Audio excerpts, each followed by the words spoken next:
Hello বন্ধুরা, আমি RJ. আশা করছি তোমরা সবাই খুব ভালোই আছো। আজকের আমি তোমাদের সঙ্গে একটা খুব সুন্দর এবং একটা খুব ছোট স্টোরি শেয়ার করছি। খুব মন দিয়ে শুনে, খুব ইন্টারেস্টিং স্টোরি। কোর্টে রুম নম্বর 108-এ উকিল বসে নিজের ফাইল পড়ছিল। হঠাৎ একটা লোক এসে 108-এ রুম নম্বর 108-এ নক করে বলল, স্যার আমি আসতে পারি? তো উকিল ওনার দিকে তাকিয়ে বলল, হ্যাঁ আসুন, বলুন আপনার জন্য আমি কী করতে পারি। তখন লোকটা খুব রাগভাবে এবং গম্ভীরভাবে বলল, স্যার আমি আমার ভাইয়ের বিরুদ্ধে মামলা করতে চাই এবং তাকে জেলে দিতে চাই। এই বিষয়ে আমি আপনার কাছে এসেছি, আপনি আমাকে সাহায্য করুন। উকিলবাবু ওটা শুনে বলল, নিশ্চয়ই আমি আপনাকে এই বিষয়ে অবশ্যই সাহায্য করব। তার আগে আপনি এখানে বসুন এবং এক গ্লাস জল খান। সেটা শুনে লোকটি খুবই বিচলিত হয়ে বলল, না না, আমি জল টল কিছু খাবো না, আগে আপনি বলুন যে আপনি আমার কেসটা কবে লড়ছেন এবং কবে কোর্টে তুলছেন, আমার খুবই দরকার আছে। তখন লোকটি বললো, হ্যাঁ নিশ্চয়ই, আগে আপনি জলটা খান আর বলুন যে কী বৃত্তান্ত এবং কী ব্যাপার, তারপরে তো আপনি আমার কেসটা লড়বো। উকিলবাবুর কথা শুনে লোকটি জলটা খেলো, খেয়ে বলছে যে আমি আমার ভাইয়ের জন্য আমার গোটা জীবনটা স্যাক্রিফাইস করে দিলাম, আর আমার ভাই বলছে এখন জমির মধ্যে তার ভাগ চাই। তো সেই জন্যেই আমি তাকে কোনো রকম কোনো কিছু ভাগ দেবো না, এবং এই বিষয়ে আপনি আমাকে সাহায্য করুন যাতে আমি কেসটা জিতে যাই। সেটা শুনে উকিলবাবু বললো, নিশ্চয়ই আমি আমার দিক থেকে আপনাকে পুরোপুরি সাহায্য করবো সব কিছুতে। তো সেটা শুনে লোকটা বললো, তাহলে বলুন কবে আমি কোর্টে আসবো, আমার ভাইকে নিয়ে আসবো, সেদিন আপনি আমার কেসটা সলভ করে দেবেন। তখন উকিলবাবু বললো, ঠিক আছে, আপনি আপনার কেসের ফাইলটা আমাকে দিয়ে যান, আর আপনি ঠিক 2 দিন বাদে এসে আমার সঙ্গে যোগাযোগ করুন।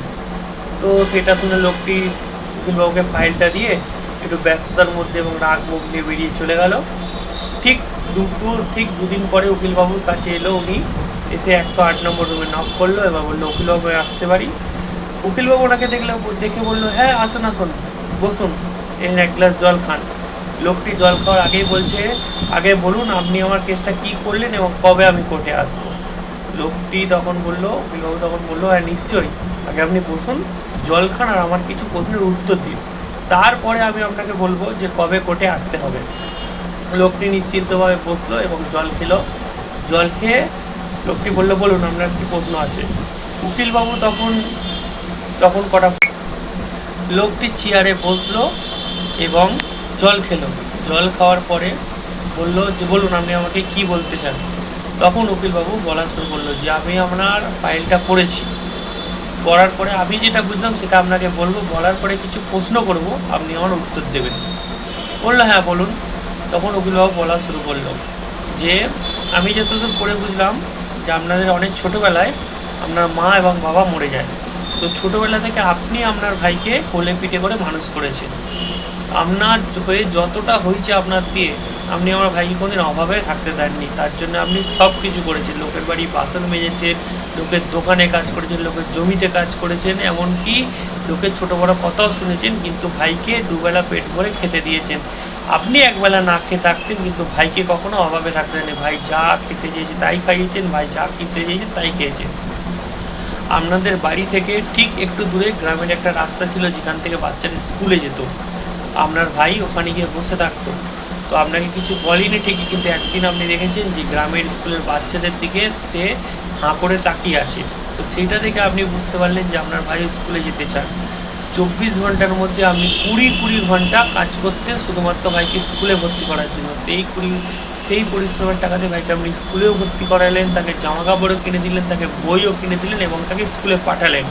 তো আপনার পরিশ্রম দেখে আপনার ভাই খুব মন দিয়ে পড়াশোনা করলো এবং সেই বছর স্কুলে ফার্স্ট হলো। তো আপনি সেই খুশিতে দু চারটে লোকজনকেও খাইয়েছিলেন।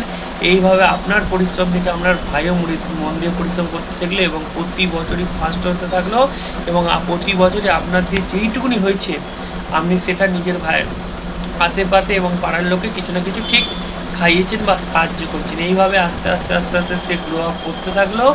আপনি নিজে একটু পড়াশোনা শেখেননি, এমনকি সইও পর্যন্ত করতে পারেন না, কিন্তু ভাইকে যতটা হয়েছে আপনার দিক থেকে আপনি মন দিয়ে পড়াশোনা করিয়েছেন। এইভাবে সে স্কুল কমপ্লিট করলো। সে স্কুল কমপ্লিট করে যখন সে কলেজে যেতে চাইলো, সে একটা দামি কলেজে, ইঞ্জিনিয়ার কলেজে ভর্তি হতে চাইলো, আপনার কাছে অত টাকা ছিল না, আপনি আপনার পরিশ্রমের টাকা দিয়ে যে জমিটা কিনেছিলেন সেইটা ভাইয়ের মুখের দিকে তাকে বিক্রি করে দিয়ে সেই টাকা নিয়ে ভাইকে ইঞ্জিনিয়ার কলেজে ভর্তি করালেন।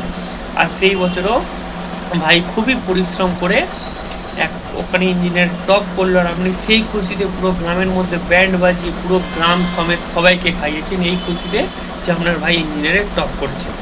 বা এই অবধি খুব ভালো ছিল। এর মাঝখানে আরও একটা ঘটনা আছে, খুবই ছোটোবেলার গল্প। আপনার ভাই যখন খুব ছোট ছিল একদিন মাঠে খেলছিল, তো খেলতে খেলতে কোথাও থেকে একটা গরু এসে তার পেটে সিং ঢুকিয়ে দেয়, আর সে সেখানে রক্তাক্ত অবস্থায় অজ্ঞান হয়ে পড়ে। আপনি সেটা দেখে থাকতে না পেরে, সেটা দেখে আপনার মাথায় যেন আকাশ ভেঙে পড়লো। আপনার কাঁধে একটা গামছা ছিল, সেই গামছা দিয়ে ভাইয়ের সেই রক্তাক্ত জায়গাটায় ঝাঁপ করে বেঁধে ভাইকে কাঁধে তুলে নিয়ে, তখন আপনাদের গ্রামের আশেপাশে কোনো হসপিটাল ছিল না, সেখান থেকে ঠিক 4 কিলোমিটার দূরে হসপিটাল ছিল। আপনি আপনার ভাইকে কাঁধে করে নিলেন এবং নিয়ে যা করে আপনার মতো সেই সময় খেয়াল নেই যে আপনার কাঁধে একটা আস্ত মানুষ আছে।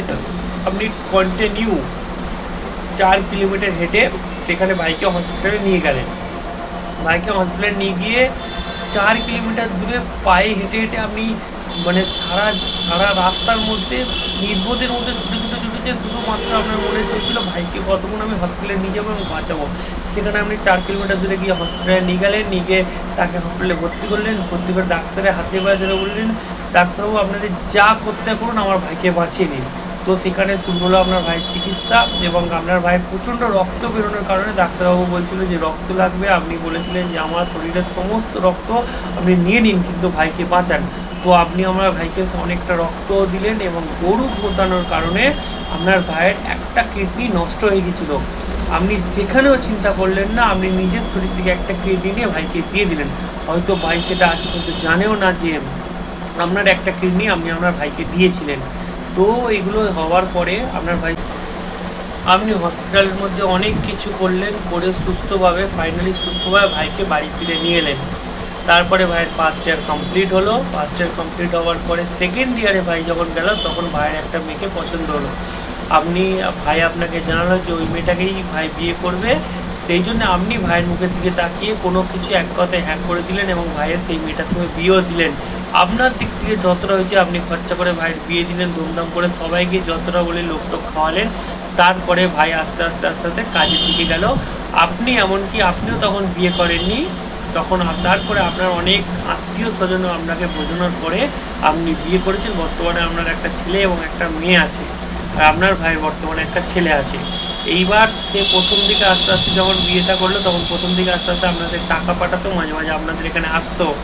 তারপরে যত দিন যাচ্ছে আস্তে আস্তে ভাই টাকাও পাঠানো বন্ধ করে দিয়েছে, এখন আর আসেও না। তাতে আপনি কোনো আপনার ভাইকে বিশেষ কিছু চাপ দেননি, আপনি যেরকম ইনকাম করেন সেরকমভাবে আপনার পরিবারে হাসতে হেসে খেলে চলে যায়, সেখানে কোনো অসুবিধা হচ্ছিল না। কিন্তু বর্তমানে আপনার ভাই এখন দাবি করছে যে আপনার বাবার যেটুকুনি সম্পত্তি, মানে আপনাদের দুজনের মধ্যে পড়ে আছে একটা ছোট ঘর, একটা ছোট জমি, সেখান থেকে আপনার ভাই একটা জমি ওর নামে করে দিতে বলছে, ও সেটা বিক্রি করবে।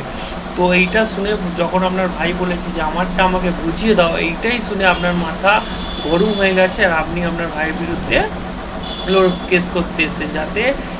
আপনি বলতে চাইছেন যে আমি যার জন্য পুরো জীবনটাই স্যাক্রিফাইস করে দিলাম, সে আজকের ভাগছে বলছে যে আমারটা আমাকে বুঝিয়ে দাও। আর এটাতেই আপনার মেন রাগটা হয়েছে, সেই জন্যই আপনি আপনার ভাইয়ের বিরুদ্ধে কেস করতে এসেছেন। উকিলবাবুর পুরো কথাটা শুনে লোকটার চোখে যে কখন জল চলে এসে লোকটা নিজেও বুঝতে পারিনি। সত্যি আমাদের জীবনে মাঝে মাঝে এমন কিছু হয় যে আমরা মানুষের জন্য স্যাক্রিফাইস করতে করতে করতে করতে এতটাই স্যাক্রিফাইস করে ফেলি যে আমরা নিজেরাই জানি না যে আমরা কার জন্য কতটা স্যাক্রিফাইস করেছি, যতক্ষণ না সেটা আমাদেরকেও ফিল করায়। এরকম অনেকের জীবনে আছে যে অনেকের জন্য অনেকটা স্যাক্রিফাইস করেছে, কিন্তু আদৌ সেটা জানেও না তারা কার জন্য কতটা স্যাক্রিফাইস করেছে। তো লোকটা পুরোটা শোনার পরে লোকটার মানে মন ভেঙেই গেল যে সে তার ভাইয়ের জন্য এতটা স্যাক্রিফাইস করার পরেও আজকে সে এরকম জায়গায়। তো লোকটা নিজের চোখের জল মুছে বলুন এবার আগে কি করতে হবে। তখন উকিলবাবু বললো, দেখুন আপনি আপনার ফাইল আর আপনার কেসটা পড়ে যেটা বুঝলাম যে আপনি খুব একটা সৎ এবং নিষ্ঠবান মানুষ। এসব কোর্ট কাছারি পুলিশ থানা ব্যাপারে জড়িয়ে আপনি আপনার জীবনটা নষ্ট করবেন না। এই ভাই জমি চাইছে, ভাইকে দিয়ে দিন। আপনি ভালো মানুষ, আপনার মতো থাকুন, আর আপনার ছেলে এবং মেয়েকে আপনার নিজের শিক্ষায় বড় করুন, দেখবেন জীবনে আপনার অনেক ভালো হবে।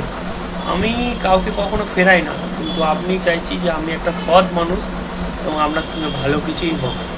সেই জন্য আমি আপনাকে বলছি, আপনি মাথা ঠান্ডা করুন, আপনার কেসের ফাইল নিন, আপনি বাড়ি যান এবং নিজের ছেলে মেয়েকে নিজের শিক্ষাতে বড় করুন, দেখবেন ভবিষ্যতে অনেক কিছু উজ্জ্বল হবে। তখন লোকটা উকিলবাবুর সব কথা শোনার পরে নিজের ফাইলটা নিল এবং সেখান থেকে বেরিয়ে গেল। তো উনি চলে যাওয়ার পরে উকিলবাবু ভাবলো আমি হয়তো লোকটাকে অনেক কিছু এক্সট্রা বলে ফেলেছি। তো উনি হয়তো আমার থেকে কোনো ভালো উকিলের কাছে যাবে এবং এই কেসটা তাকে দেবে এবং তাকে দিয়ে লড়াবে, নিয়ে নিজের ভাইকে জেলে দেবে। তো এই ঘটনাটা হওয়ার ঠিক 5-6 বছর চলে গেল। 5-6 বছর চলে যাওয়ার পরে সেই কোর্টে উকিল নিজের টেবিলে বসে নিজের একটা কেসের ফাইল পড়ছিল। হঠাৎ 108 নম্বর রুমে একজন এসে নক করলো যে উকিলবাবু আমি আসতে পারি? উকিলবাবু নিজের চশমাটা পরিষ্কার করে চোখে দিয়ে বলল হ্যাঁ আসুন।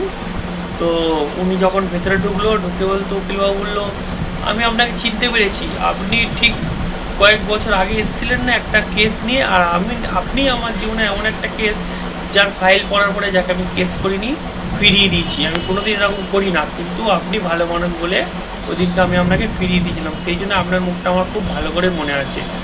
উনি এসে উকিলবাবুকে একটা মিষ্টির বাক্স দিয়ে বললেন যে এখান থেকে আপনি 2টো মিষ্টি খান, আগে 2টো মিষ্টি খান, তারপরে বলছি।